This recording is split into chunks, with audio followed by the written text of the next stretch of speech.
Hello viewers, నేను doctor Suma, consultant 49 fertility centre Vijayawada. గర్భసంచిలో పొర ఎంత ఉండాలి? ఎంత ఉంటే తప్ప మనకు ప్రెగ్నెన్సీ వచ్చే అవకాశం ఉండదు. సో, సంతానలేమి సమస్య ఉన్నప్పుడు ఎస్పెషల్లీ ట్రీట్మెంట్స్‌కొచ్చే మహిళలందరికీ కూడా గర్భసంచిలో లైనింగ్ ఉండాలి, ఇంతుండాలి, ఇంతుంటేనే మీకు ప్రెగ్నెన్సీ వస్తది అనేది వింటూ ఉంటారు. సో, ఈ లైనింగ్ అనేది ఏంటి? ఇది ఎంత ఉండాలి? ఇది మినిమమ్ ఎంత ఉంటే తప్ప మీకు ప్రెగ్నెన్సీ రాదు అనే దాని గురించి డిస్కస్ చేద్దాం. సో, ప్రెగ్నెన్సీ రావాలి అంటే ఎగ్ అండ్ స్పెర్మ్ కలిపి ఒక ఎంబ్రియో ఫార్మ్ అయ్యి, ఆ ఎంబ్రియో వచ్చి గర్భసంచి లోపల అతుక్కుంటేనే మనకి గర్భం అనేది నిలబడతది. మామూలుగా ఒకవేళ ప్రెగ్నెన్సీ రాకపోతే ఏదైతే లైనింగ్ గర్భసంచిలో ఫార్మ్ అవుతుందో అది పీరియడ్ కింద మనకి బ్లీడింగ్ అనేది అవుతుంది. సో, లైనింగ్ అనేది చాలా చాలా ఇంపార్టెంట్. ఎందుకంటే ప్రెగ్నెన్సీ అనేది మనకి అటాచ్ అవ్వడం అనేది జరిగితేనే కదా మనకి ప్రెగ్నెన్సీ వచ్చి ప్రోగ్రెస్ అయ్యి తర్వాత డెలివరీ అవ్వడానికి అవకాశం ఉంటుంది. సో, ప్రెగ్నెన్సీ రాకపోవడానికి ఈ లైనింగ్ కూడా చాలా పాత్ర పోషిస్తుంది. ఎందుకంటే ఈ లైనింగ్ అనేది పల్చగా ఉండడం, లేదా దీనికి రక్త సరఫరా సరిగ్గా అందకపోవడం, ఇన్ఫెక్షన్ వల్ల దానికి ఏమన్నా ప్రాబ్లమ్స్ ఉండడం. సో, ఇలాంటివన్నీ చూసినప్పుడు మనకి ప్రెగ్నెన్సీ వచ్చే అవకాశం వీళ్ళకి తక్కువగా ఉంది అనేది మనం చూస్తూ ఉంటాం. సో, ఐయుఐ అనే ట్రీట్మెంట్ అవ్వచ్చు, ఐవీఎఫ్ అనే ట్రీట్మెంట్ అవ్వచ్చు. ఎగ్ పెరిగే కొద్దీ మనకి గర్భసంచిలో లైనింగ్ కూడా పెరుగుతుంది.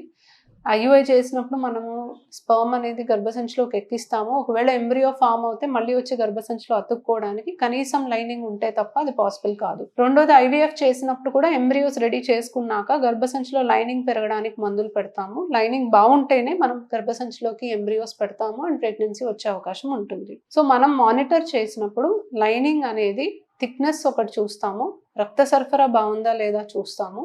మూడోది ఇన్ఫెక్షన్‌కి సంబంధించి ఏమన్నా సూచనలు ఉన్నాయా లేదా కూడా చూస్తాం. సో, కేవలం థిక్నెస్ అనే కాదు, థిక్నెస్, ప్యాటర్న్, మనకి బ్లడ్ సప్లై అండ్ ఇంకేదన్నా అడిషనల్ పాయింట్స్ కూడా మనం చూసుకొని దాన్ని బట్టి వీళ్ళకి ప్రెగ్నెన్సీ వచ్చే ఛాన్సెస్ అనేది బాగుందా లేదా అనేది చూస్తూ ఉంటాం.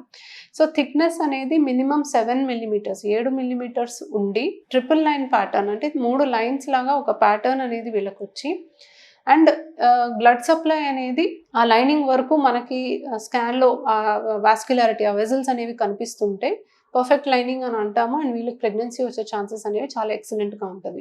థిక్నెస్ గనక 7 మిల్లీమీటర్స్ లోపలున్న, ఆ 3 లైన్ ప్యాటర్న్ గనక లేకపోయినా, రక్త సరఫరా అనేది సరిగ్గా లేకపోయినా మనకి ప్రెగ్నెన్సీ వచ్చే అవకాశం అనేది తగ్గుతుంది. సో, మనకి ప్రెగ్నెన్సీ రావాలి అంటే ఎంబ్రియో ఎంత ఇంపార్టెంటో గర్భసంచిలో లైనింగ్ కూడా అంతే ఇంపార్టెంట్. లైనింగ్ కనీసం ఉంటే తప్ప, సైజ్ ఉంటే తప్ప ఎంబ్రియో అనేది అతుక్కోదు. సో, మేము స్కాన్స్ చేసినప్పుడు ఎగ్స్ ఎలా పెరుగుతున్నాయో చూసుకుంటాము. అదే టైంలో గర్భసంచిలో లైనింగ్ కూడా ఎంతవరకు పెరుగుతుంది అనేది చూస్తాము. మనం ఐవీఎఫ్ చేసి ఎంబ్రియో ట్రాన్స్ఫర్ చేసేటప్పుడు minimum 7 millimetres triple line pattern, good blood flow వచ్చే వరకు వెయిట్ చేసి అప్పుడు ఎంబ్రియో పెడతాం. ఒకవేళ ఒక సైకిల్‌లో మనకి రాలేదు అంటే నెక్స్ట్ సైకిల్‌లో మళ్ళీ వేరే మెడికేషన్స్ పెట్టైనా ట్రై చేస్తాం.